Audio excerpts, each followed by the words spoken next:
Welcome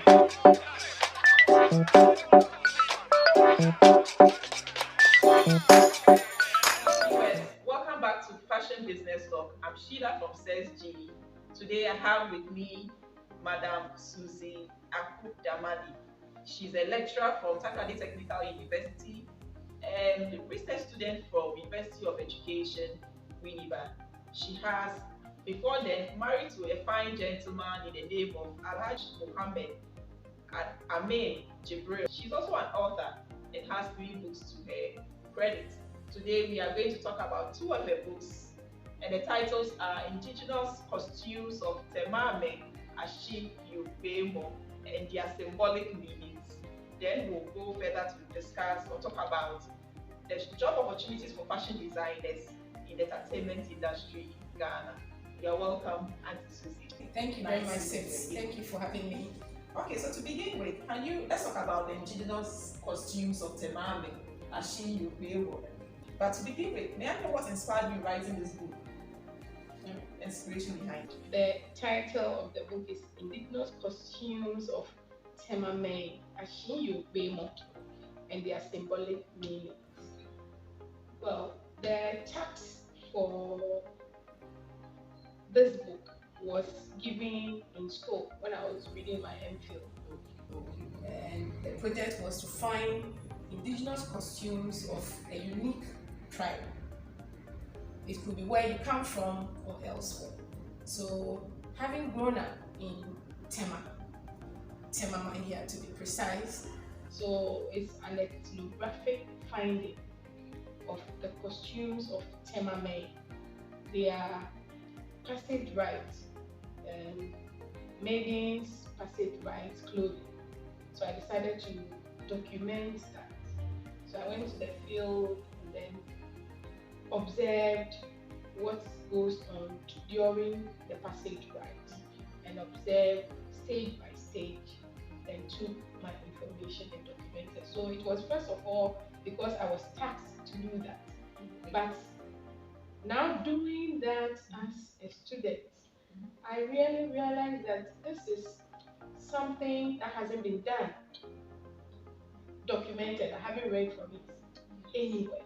And so my enthusiasm grew, and I brought it to this final point where I now had to put it in a document of this form to benefit other students, to benefit where I'm taking the information from, and to benefit researchers in general. That's a nice idea. I mean, you've given me the idea of probably I going back to my village, for instance, to study what goes on in there. And I think I should be able to draw a lot of inspiration from the daily lives of our family members or those living in our villages. It's a book, and I think every student should own a copy and then get inspiration, derive inspirations from here. So what are some of the specific, I've mentioned probably 1 or 2 of the symbolic meanings. What did you see when you, during your research, 1 or 2 of some of their dressing or lifestyle that has symbolic meanings to us as Ghanaians? So when you take a good look at the clothing that they put on, there are 4 stages. They have telecommon, they have oje, then oje hesamo, then the camping dress, and they are all unique. They are all unique in terms of colors, they are all unique in terms of silhouette, and they are unique in terms of the accessories that are even used to enhance the apparels. The symbolic meanings you derive is 1, it's for a serious ritual of Temamei. You have to be an indigene to go through it. So if you are not an indigene, say your father does not come from Temamei, then you can't be a maiden in this. So it is reserved for people, maidens who come from Tema. Then another symbolic meaning is the jewelry, the clothing that they put on, all imply the family status. Then the body marks that they put on the body, that are made on the body, imply a clan, the deity that the clan reveres, and what you are saying about that maiden to onlookers. Onlookers could be just family members, it could be just members of the community, it could also be prospective husbands of those maidens. And what I enjoy in the whole silhouette is this aspect that goes dates back into fashion, where women were wearing the bustle and they were wearing the fantingal, and women were now taking charge of dressing, dressing to look beautiful. And then the maidens also use this period, this dressing, to announce their readiness as women. Even though there are younger females who also go through the rites, they use the period to announce that matured age, that they've been groomed to become women, and they are marriable, they are available, they are singles available for marriage. So all these meanings are implied by these dressing that they adorn themselves with. So what age range do they normally adorn the girls? As young as 1, and as old as you haven't given birth yet.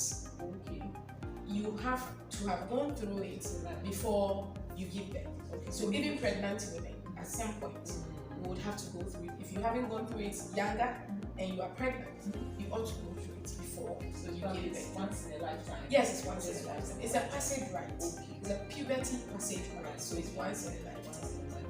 See, it sounds interesting. I've been in Tema all my life. I was born in Tema, I've schooled in Tema and all that, but I've not really seen any museum or gallery or any one. I just taught in Temamei myself after Takoradi Technical University. Yes, I taught in Tema for Manyan for a year, but I didn't really observe any museum or anything like that. So what advice do you have for, let's say, the Minister of Tourism, Arts and Culture in making sure that we maintain or we try and then preserve our culture? You have touched a sensitive issue dear to my heart. After the completion of this book, I contemplated donating some to the Traditional Council, but I don't want a situation where it's donated and you don't know where to find it. I think that this is a good opportunity for Temamei to own a cultural center. A cultural center where you find a gallery that can hold collections inspired by this costume, this indigenous costume. Then it should also have a library where some of these can be kept, because they have visitors every now and then. So if there are libraries, or there's a library that has a collection of this book and others that others would come out with, visitors can read and appreciate and find out more from the indigenous when they can come to view this cultural aspect of their lives. And so that is very, very important. Temamei own Tema as a whole, but as it is, Temamei they don't really own Tema anymore, because I don't know how much of what economic benefits comes to them. So if this is given to them, then it will help them to expand their economy. In fact, this is not the only indigenous costume they have. Their chieftaincy issues, their Pelejo celebration, their Homowa celebration, all have clothing, unique clothing that they put on. Even the textiles, the particular textiles that they are interested in, have unique symbolic implications that fashion designers, students, and contemporary researchers, fashion researchers, can take inspiration from. And I think the cultural center, having a museum and a gallery will go a long way to promote these. That's very true. That's very true. Going through the content, I realized every student needs a copy of this book. I mean, every student, lecturer, fashion institutions should own this book. I have already fallen in love with it, and then I'm really going to take my time and read every bit of it. I have seen here occupation of Temamei. So I mean, it helps us to know some of the occupation that exists when you come to Tema. The costumes that pertains to them Temamei, especially to Ashin, Kpemo community. Their puberty rites and all that. I see here post-rite costumes. I mean, I've not heard this from anywhere. This is my first time of hearing this. Let's see this book.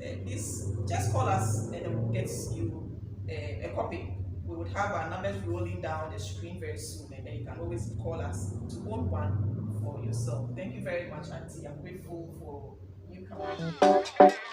For wholesale and retail purchase of this book, get in touch with us on 050-968-1275 or on our Instagram page at Says Ghana. We want all fashion institutions and students to have these copies in their libraries. We want the student to own this copy because we can't, always buy foreign books and leave our own books. We really need to promote what we have. This is our culture. Should we wait for someone to come and write about us before we buy? No, that shouldn't be it. So I'm so happy that I have, I've met Auntie Suzzie, and we are all going to make ourselves proud by owning one of these books. Thank you very much.